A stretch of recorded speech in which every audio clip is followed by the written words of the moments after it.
Hi ಎಲ್ರಿಗೂ ನಮಸ್ಕಾರ. Welcome back to my YouTube channel. ಇವತ್ತಿಂದ ನಾನು 7 ಗುರುವಾರ ರಾಯರ್ ವ್ರತ ಮಾಡ್ತಾ ಇದ್ದೀನಿ. ಸೊ ರಾಯರ್ಗೆ ಬ್ರಾಹ್ಮಿ ಮುಹೂರ್ತದಲ್ಲಿ ಪೂಜೆ ಮಾಡೋದು ತುಂಬ ಶ್ರೇಷ್ಠ.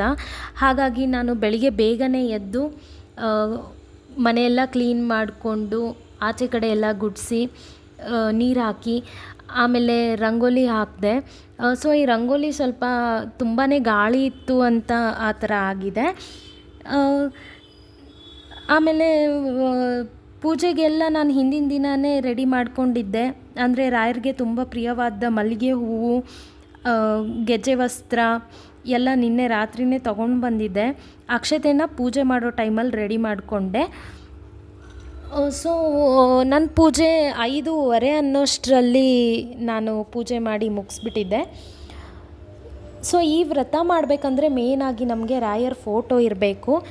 ಹಿಂದೆ ಕಾಮಧೇನು ಇರುವಂತಹ ಫೋಟೋ ಇದ್ರೂ ತುಂಬಾ ಒಳ್ಳೆಯದು. ಸೊ ರಾಯರ್ಗೆ ತುಂಬ ಇಷ್ಟವಾದ ಮಲ್ಲಿಗೆ ಹೂವು, ಗೆಜ್ಜೆ ವಸ್ತ್ರ, ಆಮೇಲೆ ತುಳಸಿ ಎಲೆ. ನಮ್ಮ ಮನೇಲಿ ನನಗೆ ನಿನ್ನೆ ತುಳಸಿ ಸಿಗಲಿಲ್ಲ. ಸೊ ನಮ್ಮ ಮನೇಲಿ ತುಳಸಿ ಗಿಡ ಇತ್ತಲ್ವ, ಆ ತುಳಸಿ ಗಿಡದಿಂದನೇ 2 ಎಲೆ ತುಳಸಿ ತೊಗೊಂಡು ಬಂದು ರಾಯರ ಪಾದಕ್ಕೆ ಅರ್ಪಿಸಿದೆ. ಸೊ ಆಮೇಲೆ ನಾನು ನಿನ್ನೆ ಹಣ್ಣುಗಳನ್ನ ತರೋದು ಮರ್ತು ಹೋಗ್ಬಿಟ್ಟೆ. ತುಂಬ ಲೇಟ್ ಆಗಿಬಿಟ್ಟಿತ್ತು.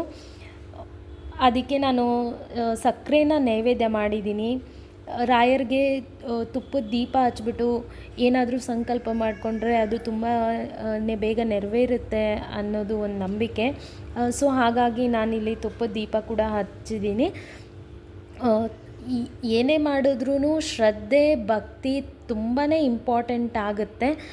ಸೊ ನಾವು ಮಾಡೋ ಪೂಜೆಯಲ್ಲಿ ಆಗಲಿ ಅಥವಾ ನಾವು ಮಾಡೋ ಕೆಲಸದಲ್ಲಿ ಆಗಲಿ ಶ್ರದ್ಧೆ ಭಕ್ತಿ ಇಂದ ಏನೇ ಮಾಡಿದ್ರೂ ಅದು ಫಲಿಸುತ್ತೆ.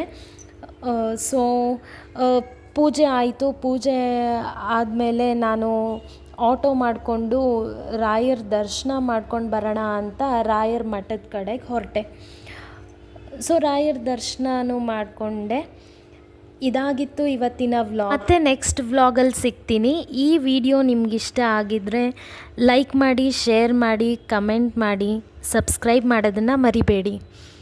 ರಾಯರು ಎಲ್ರಿಗೂ ಒಳ್ಳೇದು ಮಾಡಲಿ ಅಂತ ಕೇಳ್ಕೊತೀನಿ. Thank you.